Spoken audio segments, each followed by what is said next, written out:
If I can start with that, Dalene and myself, we both were born in South Africa. Okay. So we are actually born Africans, fourth generation Africans. And I sometimes jokingly say to people, now that we've got American citizenship, I'm a true African American. I may look a little bit different, but I am African born and I'm an American citizen, so I'm African American. Elon Musk brags about that all the time too. Oh yeah. Yeah. That's right. And he's Canadian. Yeah. He has three citizenships. Yeah. So born and bred in South Africa, fourth generation. Our kids were born there as well. And I came to know the Lord when I was about 9 years of age. Wow. It was at a revival meeting that we had at our church that I went forward and accepted Christ as Lord and Savior. And that was the day also that the Lord called me into full-time ministry.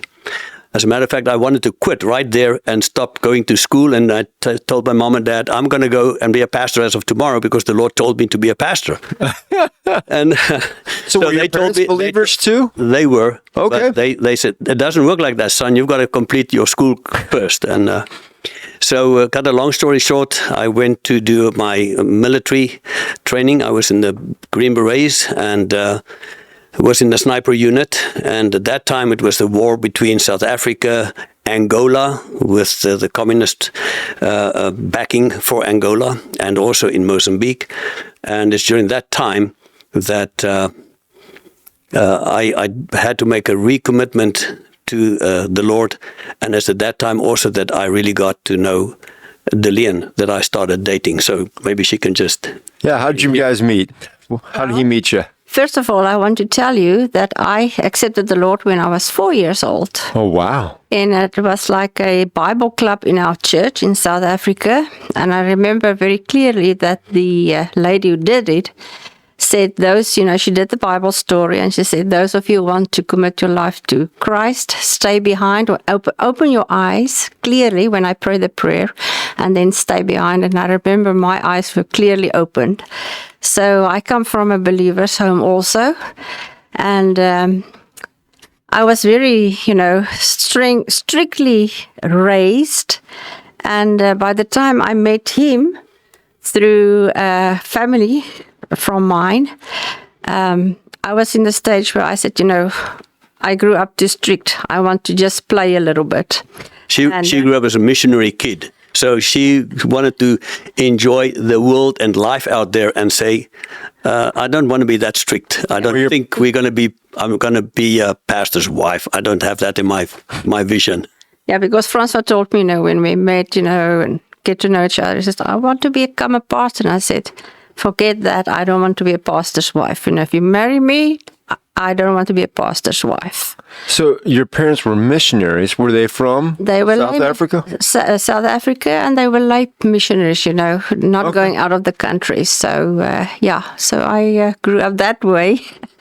And the poor guy here next to me, he wanted to be a pastor, and I had enough, So it took some years. We got married in 1974, and it took about... Well, I know how long you've been married then, because I was born in 1974. Whoa. Yeah, we will celebrate our 50th on the 23rd of March this coming year.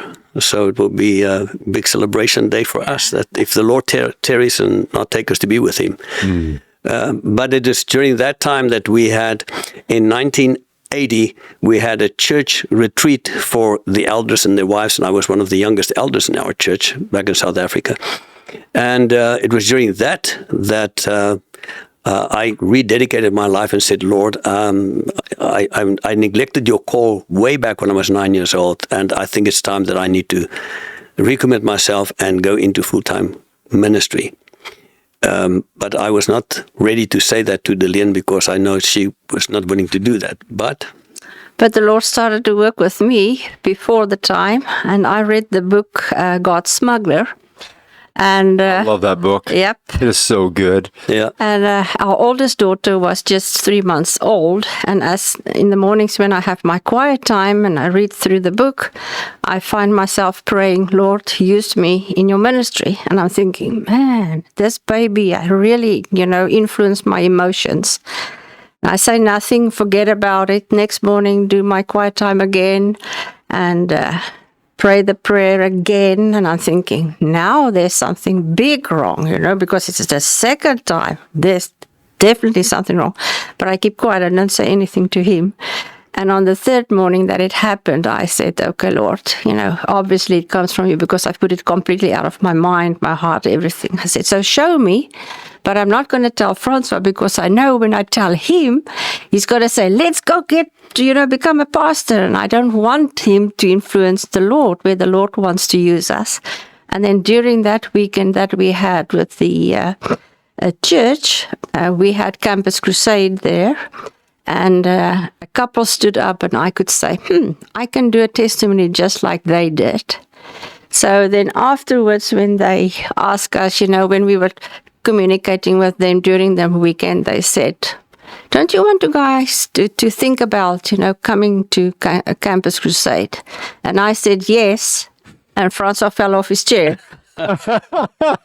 That's awesome. I could not believe that she said yes to full-time Christian ministry, where I've been fighting her for probably 6 years at that time to go into ministry, and she didn't want to do that.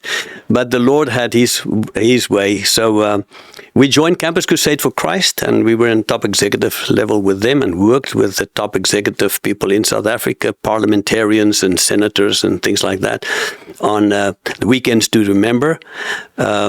How to strengthen their marriages and their faith.